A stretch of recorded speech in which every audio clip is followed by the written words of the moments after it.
I'm Kelly Hunter, alongside my good friend Chris Stewart, and we would like to welcome you into the first episode of Respect the Process, where we'll be talking right now about Alabama football, but on down the road, basketball, baseball, because no one has a better seat in the house than you do. I'm glad you said it that way, and I appreciate it. First of all, I appreciate the fact that we get a chance to work together after being friends for so long.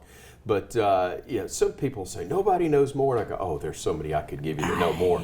But you're right, nobody has a better seat in the house all these years than I've had. I do it all the time. I follow a lot of people who are the voices of different organizations, and on Instagram they'll post a picture from the booth, and I will always say, I hope you never get over when you walk in and you see the field from your perspective, whatever sport or court, whatever you're covering. Yeah, it really is neat. I always go back on that to my first game ever for Alabama basketball, and I think I've told you this story. It was like 21 years ago now, from Fairfield. Had never been to New York in my life, and I walk into Madison Square Garden to do preseason number 8 Alabama, preseason number 3 Oklahoma, and we were game 2 of a doubleheader. It was Memphis with Calipari, Syracuse with Jim Boeheim. Wow, some big names in the building. Yeah, and Carmelo Anthony and I debuted at the Garden on the same night. But it was Dave Woloshin, who was the voice of the Memphis Tigers, knew me. I had gotten the job late, and Wolo does a triple take just before tip-off and literally yanks the headset off to move the microphone away, and he goes, Chris, what are you doing here? And I said, Dave, I'm the voice of the Alabama Crimson Tide, and I'm as stunned by that fact as you are. So from that moment, there have been several others, but that one, there's been none bigger than that one, where I've walked in and gone, holy cow, I'm sitting courtside there at the world's most famous arena, but many other places that are huge as well, and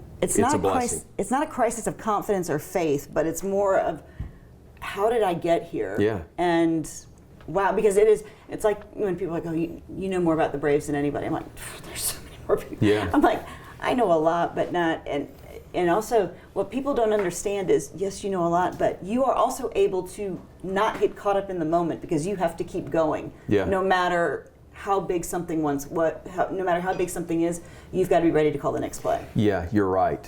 I can absolutely, and as anybody that's ever heard me can attest to, I have no problems disagreeing with a call that's made. Yes. Because again, I'm seeing it from the Bama perspective. Right. You're the voice of Alabama football, basketball. And I can separate it when I'm doing a neutral broadcast, and I don't care about the outcome, who wins, whatever. I see it through a different lens. But when the outcome affects your income, and the reality is, the more games we win, the more games I get to call, the more money I make. Exactly. So yeah, it matters. But it's also, with Alabama, it's somebody that I've been a fan of virtually my entire life. So how did you get? What did you first? Did you start calling high school football? When did you start calling games? The very first game that I called was first true broadcast that I ever did. I was a student at Montevallo. 1988, fall of '88. I'm doing Montevallo basketball on campus TV. From there, I wound up doing high school games as well. After that, after college, did some more high school games for the Alabama Cable Network, ACN Sports. Don Early giving me several opportunities that were great for me. Birmingham Southern on the radio. I did some UAB games on radio as well.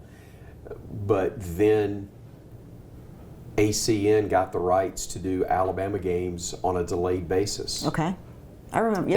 And so I started being involved with the Alabama games. Did some others as well. I did a baseball regional at Auburn one year in their SID for baseball at the time. Took me to eat the night before, and that guy now is the AD at Florida, Scott Strickland. I mean, relationships we make earlier in our careers, and people like that. But it was from there that I got in the door to do Alabama baseball on radio with David Crane. 3 years later, I was given the men's basketball job, and we're now 21 years removed from that. I've done 21 seasons. Most difficult sport to call, in your opinion? Everything is such a For different me, pace. it does, and that's the key. You know, two of the more challenging ones that I would say beyond basketball and its tempo and all that, but football, especially now with the hurry up and it's not so much describing the action that makes it tough. To me, the real challenge, especially on radio, is describing what you see and trying to give time to work in your analyst as well. Because TV and radio are different. I mean, I don't have to describe everything on television. Exactly. And it's not that my role is more important than the color analyst on radio. It's just that I have to paint the picture. If I don't, their analysis has no context. Right. So that's why the radio part, and especially with the hurry up, trying to work in the analyst, that's a big challenge right now. So that makes it tough. Well, because you provide structure. You provide structure that the analysts that can then, obviously, they bring the color to it. Sure. And baseball being a totally different element because the pace is a lot slower and you do want to create some natural sound. What I've always loved about radio people, because I grew up listening to the Braves, they would do such a good job, especially when they did TV. You could walk around the house and still listen to them as if they called a radio game. I agree. And you get to be a part of so many iconic memories for people. Sure. I think last year, I messaged you after the Texas A&M game when did. you said, "Zeros on the clock, let's get out of here." And I think I was like, that's your new tagline, because it was, and I don't know if you think of some of these things before as you're getting ready to prep for a game, that you're like, I may have an opportunity to work something in, or if you have any idea of that was 100% in the moment. Oh, and it had to have been. Because it is so funny. I cannot tell you how many people, because you don't know what's going to resonate with people and what they'll latch on to. For me, there are some people that probably do, but for me, I don't script it, I don't plan it. There's one or two things max that I think I've probably done and thought going into a game, if it happens, I may want to use this, but I think also if you know that, and if someone was getting ready to exceed X amount of yards, or they were getting ready to set some record, you kind of have that in the back of your mind of how you're going to work that in. You're exactly right. But normally, and to me, it's part of the magic of radio and the thrill of doing these things is that I like to catch it in the moment, and I want it to be natural. I want it to be off the cuff. And in that one in particular, with Texas A&M, let's get out of here. Because I felt like we stole something. Oh yeah. We didn't play great. Before they have time to look at this, or let's get out of here. Let's get out of here. The reason that, or one of the things that makes it so cool is I cannot tell you how many people have come up to me since that game and said, "Let's get out of here," and want me to do that, like request for me. I need this to on my use voicemail. That, request me to do that in a game, and I've worked it in a couple of times for basketball, I think, since. But again, I've only one time really said that. I did say at the Texas game last year, let's get out of Dodge. Yeah. Because it kind of fit with the Western motif, if you will, of playing it at Texas. But that was one that, we got out of there pretty fortunate as well without the kick late from Will. Then that doesn't happen. But the one that, for me, and you talk about those moments, there was I get asked about favorite call, and one of my favorites, it didn't result in a championship or anything, but Alabama beat Georgia in a regular season basketball game when Trevor Elliford was a point guard. Okay, yeah. It was the final home game of the year, 100 seasons of Alabama basketball. Yep. We commemorated it all throughout the year, but there was a big celebration.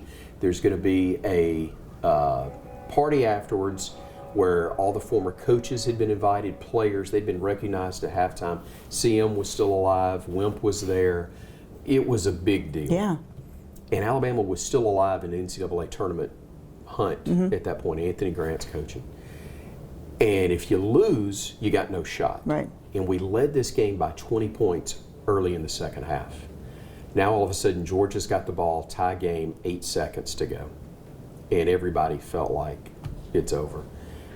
Here they go, they're going to score. Well, Charles Mann loses possession of the basketball on the way in. Trevor Elliford winds up with it in his hands, launches the most beautiful three-quarter court shot that I've ever seen. And it left his hands. The whole place goes quiet. It's spinning perfectly.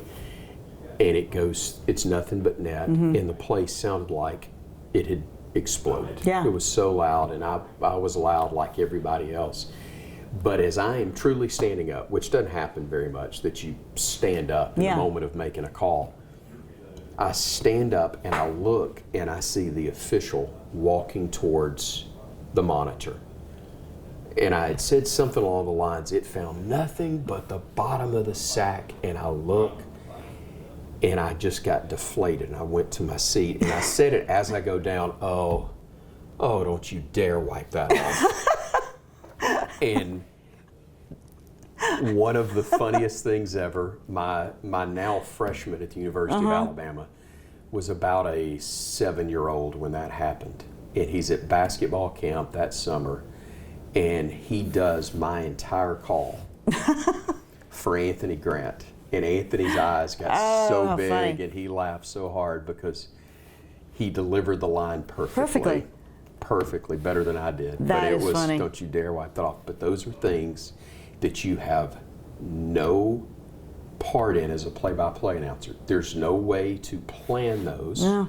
You certainly can't control the outcome. You can only hope you do it justice in the moment. Right. And thankfully, hopefully, that's what I did. But what's funny is, you talk about in the moment, but you do so much prep work ahead of time to get ready for these games. Boy, you give me more credit than I deserve. No. Because especially teams, I would think, like when you're playing the Middle Tennessee States, and you're going to be calling the South Florida game. Right. These aren't necessarily athletes we're familiar with because they're not in the SEC.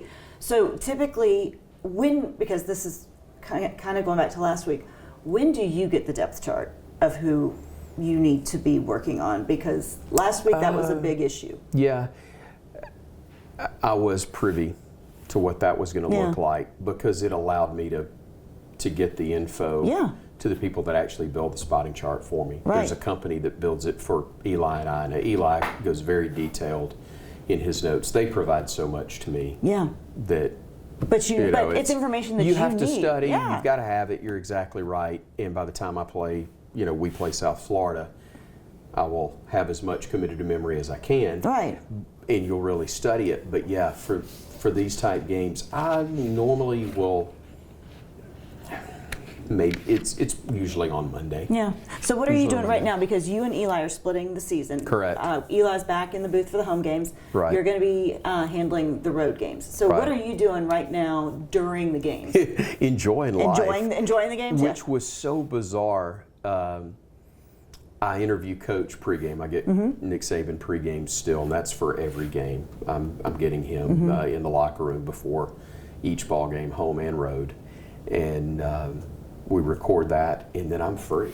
I don't have anything. I enjoy. It was the first time I had been on the field pregame, especially for that length of time, in about 6 years. When I had my stroke 5.5 years ago, the year after that, the season after that, I became the broadcast host. We brought Rashad Johnson in to do sidelines. I went to the booth with Eli and John Parker at that time. And so I wasn't on the field. And I had forgotten until Saturday how much I enjoyed that. Yeah. Because all the coaches from the different sports for home games have recruits down on the field before the games. Oh, yeah. And I get the chance to see those people, especially basketball and baseball that I work so closely with. You get a chance to say hello and visit. Yeah.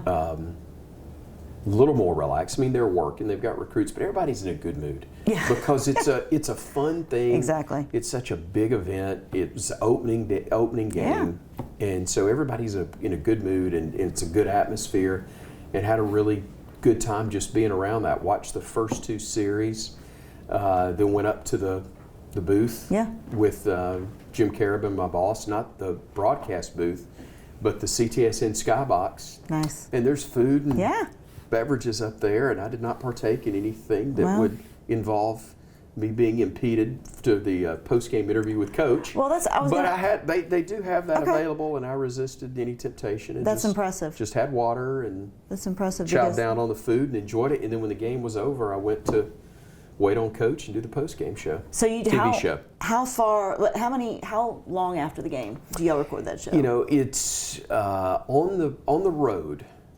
Coach talks to the team. Mm-hmm.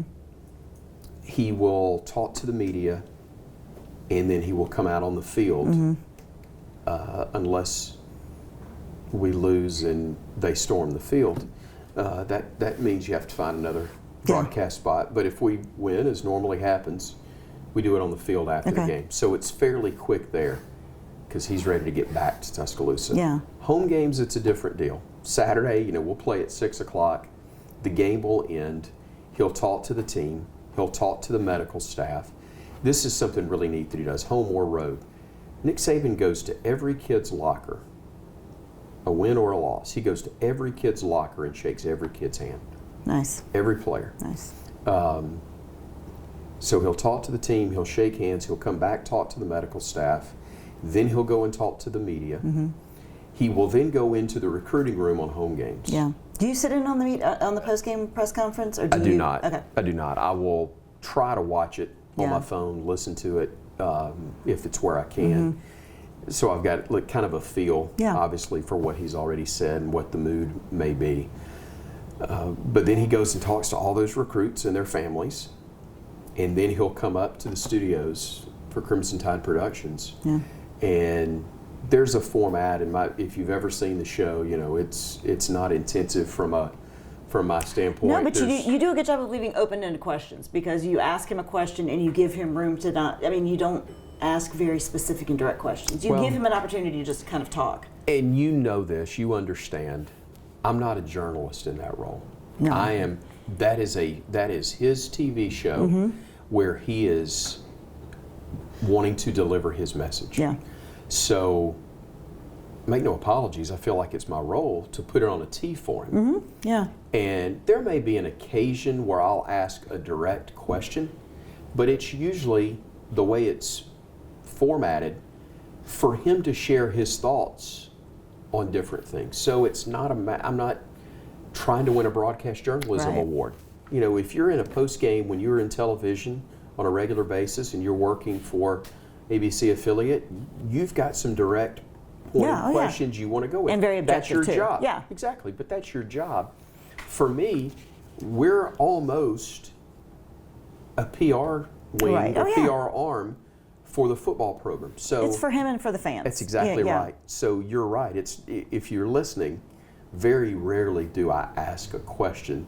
I will make a statement that leaves it where he can take it the direction he wants to go, but it leads us into our next segment or highlights or whatever it is. So yeah, it's very open-ended, but it's what that format is supposed to be. I'm guessing, do you gauge his mood, or is it typically? You know, it's very quick and to the point. Yeah, anyway. he's professional about it. And he is, and he understands. But man, to tell you what, some of those shows now, when last year in Knoxville was a prime example. In a perfect world, you win, and we had done that a bunch in that game. And you're down on the field, and most of their fans are gone by the end of the third quarter, and it's a piece of cake to get out and do the show, and everybody's gone, and you just have a really easy show. That one's not. Right. Not only did they storm the field, the fans that aren't going to the field are all getting out, and they're in a great mood, and I am swimming upstream trying to get from the press box down to the locker room, because I know we're not going to the field. Yeah. And there's no way, because visiting locker rooms are not very large. Guys are trying to get ready. We're trying to find, I say we, and the staff at CTP does a great job of trying to make that work. But they're finding a spot outside the locker room. And you've got still their fans on the walkway that are yelling at you if they can see and making noise and stuff. Yeah, I mean, it's almost like in combat. Yeah. To be honest, I'm not making a shot at you're in anybody. hostile territory. You are, and it's the closest, I pray, that I'll ever know what combat's like. Trying to get there and then setting up to do it, and there's tight quarters, and we're trying to do it as quick as we can because nobody wants to be nobody there. Nobody wants be to at rehash home. that, and they've got to get to the plane and get the heck out of there. And it's not total chaos, but it's close. I know. I explain to So- people that when they talk about you went in the locker rooms, I'm like, yeah, I went in the locker rooms, but you know what? Everybody wants to go home at that point. It's Nobody's misery. lingering around. Everybody's ready to leave. Yeah. Okay, so looking back at last week real quick, Jalen Milroe came out, played a solid game. Yeah. Played a solid half. Sure. 5 touchdowns, which I didn't realize was a record until we found out afterwards. Yeah. But from what you see of him, is he exhibiting QB1? Yes is the short answer. The biggest stat of all in all of that wasn't the completion percentage, it wasn't the touchdowns, the yardage, no turnovers. Yeah. That's the main thing you want to see Right. with him, because the athletic ability, the ability to play the position and do the things that are necessary to be a 5-star, 4-star, whichever he was, one of the most sought after guys in the country, that's obvious. Can he not make the mistakes that wind up hurting you? That was the question mark. Even the snap that went by him, the one bad snap that Seth Still had, made some magic happen. as he has his back to the goal line and is still chasing the football, I said, touchdown. I don't get many things right, but he's still chasing the football, going the opposite way. Hadn't picked it up yet, and I said, touchdown. Because he always seems to make a play, and he just did. Yeah. But when you've got the deep ball called and you've got time to throw, can you step up? Pressure coming. Yeah. Can you put the pass on the money? And he did that. Yeah. Didn't put it on the deck. He took some big hits, but he didn't put it on the deck. He didn't throw it to the wrong colored jersey. That's important. That's going to be tougher to do against Texas and Right. some other teams, but he did that the right way in addition to making some really good plays on top of it. So I thought it was a great first week for him. You score, you get out of the game to let some other guys play. Right. All of those things you look for, I thought you got in week 1. Obviously not perfect, but it's not going to be. Nick Saban will find something. Right, and obviously when he grades, especially the defense, it looked pretty good. 2 penalties. I mean, that's about as good as you can ask for in an opening game. And as physically dominant as you would hope they would be. Yeah. Got pushed, challenged. You don't want to see anybody drive down the field, but when they do, how do you respond? Turn them away once or more than once, and minimal in terms of the scoring opportunity. So I thought it was a really good day. Would have preferred not to get some guys banged up. Yeah. What does that look like this weekend? We don't know. Certainly, as you and I are talking now, don't know how that's going to play out. But they're in a better situation depth-wise than they've been, I think, in a while. Yeah. Especially on the defensive side. So you hope they can overcome that. Right. Heard today that a couple of the questionable injuries, they've been able to practice, which is obviously always a good Huge. sign. Yeah. And looking ahead, this is the marquee game this week. Number 3 Alabama, number 11 Texas coming in. Texas looking for revenge from last year. Right. One of the funny things that we have started hearing about is where they're going to put the Texas band this year. Because last year, we know that Alabama's band was placed closer to God, if you want to look at it that way. Yes, exactly right. And this year we have heard that the Texas band and some of the Texas fans will be placed in the upper portions of Bryant-Denny. I've forgotten the exact quote from Greg Byrne, but it was outstanding in that we're going something along the lines of we will be reciprocating the location that Texas provided, which I think is very, very fair. It's next year that'll change when they're in the league and their guidelines set up. It's proportional to what how we were treated. And so that's what they're going to do. That's what they should do, and I think it's great. Some people that normally don't get seats as good as they will get Saturday will get a chance to enjoy it for a big game, and we'll see how strong the eyes of Texas are, because they're going to have to sit a long way from the field. One thing we know with what we saw with the defense last week will serve them well, hopefully this week, because we know with Coach Sarkisian what he's going to do. There's going to be some pre-snap motion. Yeah. There's going to be a lot of things. Defense is going to have to communicate with one another. Right. And they did a great job of that last week, but they're obviously going to be tested at a much greater level this week with Sarkisian and his offense. Sark is very good, and I like him, and I'm glad to see him have success. And after this weekend, where I hope he has minimal success, I hope he has a lot the rest of the way. I really do like and respect him. So he's very good. He understands what Alabama likes to do defensively in terms of philosophy. Not that by now most people don't, but can you do anything with that knowledge? And I think he's closer personnel-wise than he's been at any other time in his tenure, even though last year was close. I think they're better personnel-wise this year than they were. So I think that's going to be interesting to watch, to see. They miss Bijan Robinson, as you would expect. Historically, great player for them, but I think they like their depth. They like what they can attack. But their defense is probably saltier than it was last year. And so that can create issues. And Alabama's going to have to establish some things in the run game, which I don't think they're afraid to try. But they're going to have to take the top off the defense. Yeah, well, and last week against Middle Tennessee State, we're not going to see the playbook put wide open. Obviously, with Milroe last week, it was getting his feet wet, letting him establish himself. There were some RPOs, there were some chances to look downfield. He had a variety of things, but it was all pretty basic. And you have to assume that this next week, we will really see what Milroe is able to do with his feet to the fire. I don't think there'll be the design snap to the backfield to make him go chase. No, probably not. I don't think that was as we call it in the playground, the jailbreak would be not the same result against Texas maybe that it was MTSU, but they're not going to hold anything back for the Texas game, because you can't. You got to have everything available to you, because that's how good Texas is. I'm excited about it. I think it'll be great.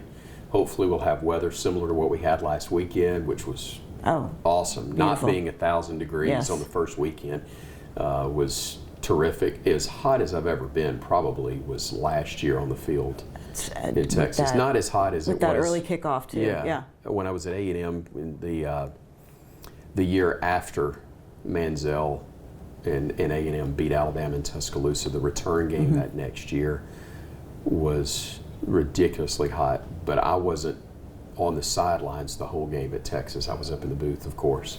But when we did the TV show down on the field afterwards, artificial turf, all of that, I'd set my iPad down for 5 minutes and it shut off because it was so hot in there. So not the same conditions, hopefully. No, and so your Saturday, obviously you are locked in on what you have to do, and I know in the press box pregame they have other shows, other games on. Last week, there was no bigger team and no bigger name than with Colorado and Deion Sanders and what is going on out there. He put a target on them as soon as he came. And last week, you have to look at him and say, I think all eyes are going to be on Colorado again this week, too. I don't disagree. That's his personality. Absolutely, which it's always been. And I've heard people that, I knew people that were very close to Bobby Bowden. In fact, it's ironic. His daughter was my PE teacher at University of Montevallo freshman year. Yeah, Robin Hines, and she was, she would tell me, she goes, Deion and Primetime are two different people. Yeah. Deion is the sweetest guy in the world. Primetime is this character that he brings to the field, and I think Coach Prime probably falls in a similar category. He's 100% what they needed. Yeah. That program was dead. Nobody cared. There was no hope for it.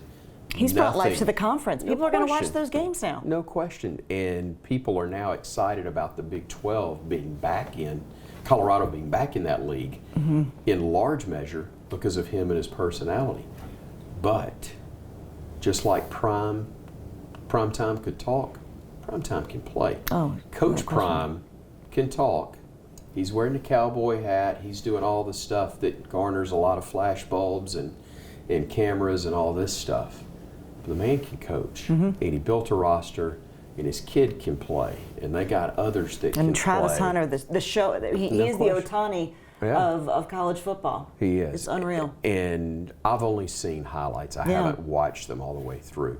But the fact that they're relevant the fact that there's as much or more talk about Colorado than there is about Nebraska. Without Again, question, we're close in age, so we remember when Nebraska was Nebraska, but they have been Nebraska long time since Osborne left. You and I were still young, but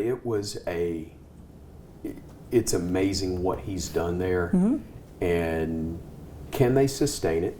That's a question. But the fact that people will be watching, that makes it far beyond what most anticipated for this program. He draws eyeballs, but once you watch, you realize just how good he is. Well, I am excited that we're going to be able to do this. Me too. Thank you. Every week we'll be here respecting the process because, if nothing else, it's a process. It is indeed. It's a process. And so we will look for you pregame this week as well as postgame this week in Tuscaloosa. Pregame radio, postgame doing TV, and enjoying life in between. And then I'm in the booth doing play-by-play down in Tampa when we play South Florida. And it's going to be here before we know it. But it will. We are excited to have you. I can't let you leave here without giving everyone what they need midweek. You got to give them. It's not Saturday yet, but I do appreciate everybody watching and allowing me to have a part of this platform with you. And Roll Tide, everybody. For Chris Stewart, I'm Kelly Hunter. We will see you back here next week on Respect the Process.